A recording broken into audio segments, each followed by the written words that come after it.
Hey guys, it is Greg again, here to give you an update, mostly on Fantom. Let's see what's going on with Fantom.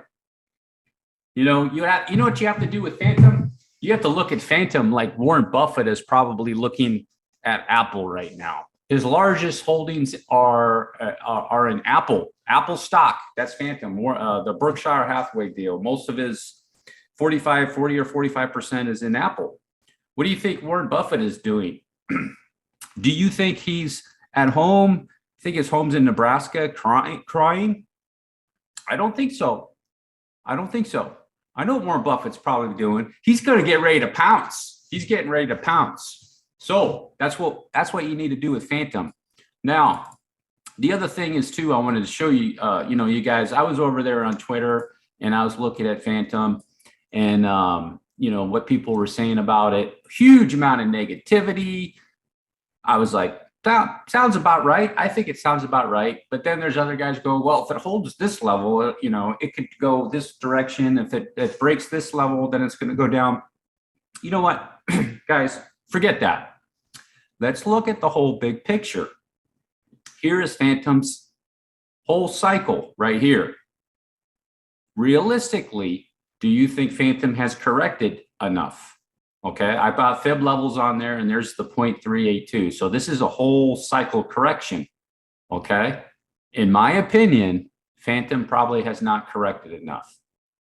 I think that there's probably one more swing up and then there's going to be another swing down for Fantom. Okay, now the good news for Fantom is if you take a look at the RSI, you see the RSI down here, it's nice and deep. It's nice and deep. A lot of people might be looking at that saying, oh, wow, that's good. And that is really, really good. But if you take BTC and the other markets into consideration, where BTC is probably going to be, swinging up a little bit and then coming back down, this will probably be the same thing with Fantom. I will be surprised to see Fantom hold those 22-cent levels. If it does, great. But for this whole cycle, it needs to correct a little bit more in price, in my opinion, to come down and get ready for that next run. And I got targets way up here. You could be picking Fantom up for, say, let's say 20 cents, and then you can ride back up, Fantom. You know what I call Fantom? I call Fantom the gift that keeps on giving, and ride it back up to $5 for a 30X.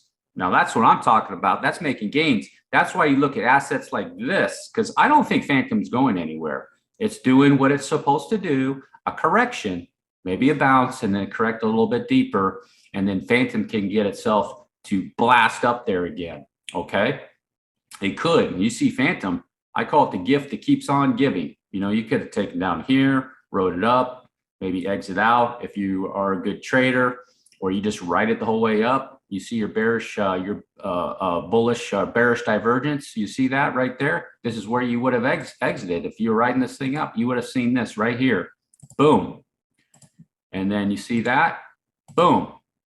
People still going to say charts don't work. That would have been, you would have got out right there. Okay. That's where you would have exited out right there. When you see that bearish divergence, you got to let it go. You got to let it go. You got to get your emotions and your feelings out of it. And you have to be like the Terminator. You have to be like the Terminator in front of your computer as best as you can. Whatever you got to do, you got to do it. Terminator-like, just all robotic, no feelings. If you're a guy, women won't like you because you don't have any feelings or something like that. Who cares? This is about making money in the crypto or other markets. So you have to be like the Terminator. But I do think this is looking really, really good. Now you take this RSI, you see that RSI right here. You can see here's Fantom cycle 1, 2, 3, 4, 5. So there's a cycle right there, more or less, something like that. Yeah, you see it came down, back test a little bit, it's coming back down. One more swing up, it came up pretty good. And it looks like it could do another swing down. So, I mean, in my opinion, it looks pretty good, guys. It doesn't look that bad at all. Looks pretty darn good to me. So at least that 382 and then this 0.5, I mean, imagine getting it for 8 cents, Fantom for 8 cents, or even down in this area. That's a possibility, guys, down here. This is a possibility. It could wick down there and just pop up, and then Bitcoin dumps and it just wicks down here. Boom. Resets everything. Boom. Pops up back up a little bit. and then it'll be hanging out up above that area, just like this for a while. And then it's reset its whole cycle. And then you can reevaluate and say, okay, it's looking pretty good. So I also have this over here too. Compare this to Fantom. You see, here's this, when Fantom was going up, here's the attitude on Twitter: optimism, excellent, thrill. This guy, he's brilliant. And then there's euphoria, you know, exactly the same thing. And then here's Fantom going down, and you go through Twitter, here's all of it: denial, fear, desperation, panic, capitulation. Me personally, I think that possibly Fantom is somewhere probably right around here, guys, that area. Capitulation and despondence is not there yet. And then we're not quite there yet. So Fantom is probably, in my opinion, right in this area. Boom. And then, you know, it's going to start that portion. So that's my take on Fantom, guys. It's something you look at and just get ready to pounce like Warren Buffett. Thanks for watching. Peace.